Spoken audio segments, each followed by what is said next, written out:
গাজায় ইসরায়েলের কর্মকাণ্ডকে গণহত্যা বলে ঘোষণা করেছে বিশ্বজুড়ে গণহত্যা বিষয়ক গবেষকদের শীর্ষস্থানীয় সংস্থা international association of genocide scholars. এই সংস্থার গৃহীত এক প্রস্তাবে বলা হয়েছে, ইসরায়েলের এই কার্যকলাপ জাতিসংঘের গণহত্যা সনদে বর্ণিত আইনি সংজ্ঞার সাথে মিলে যায়।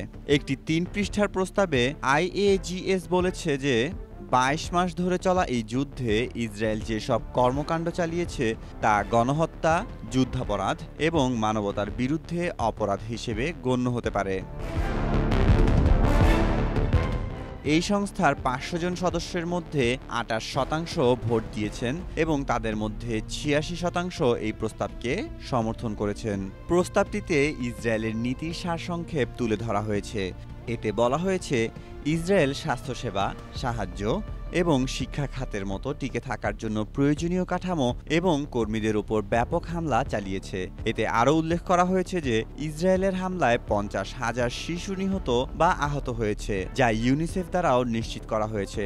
এর ফলে গাজার ফিলিস্তিনিদের একটি গোষ্ঠী হিসেবে টিকে থাকা ও বংশবৃদ্ধির ক্ষমতা মারাত্মকভাবে ব্যাহত হচ্ছে। প্রস্তাবে ফিলিস্তিনিদের গাজা থেকে জোরপূর্বক বিতাড়নের জন্য ইসরায়েলি নেতাদের সমর্থন, পাশাপাশি ভূখণ্ডে প্রায় সম্পূর্ণ আবাসন ধ্বংসের কথাও উল্লেখ করা হয়েছে।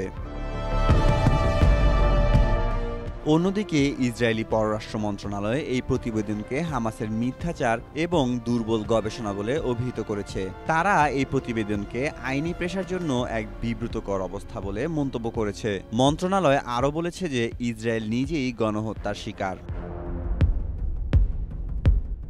জাতিসংঘ এবং বেশ কিছু পশ্চিমা দেশ জানিয়েছে যে তারা কেবল আদালতের রায়কেই গণহত্যা হিসেবে গণ্য করবে। জাতিসংঘের শীর্ষ আদালত ইন্টারন্যাশনাল কোর্ট অফ জাস্টিস বর্তমানে দক্ষিণ আফ্রিকার আনা একটি মামলা বিবেচনা করছে, যেখানে দাবি করা হয়েছে যে ইসরায়েল গণহত্যা করেছে।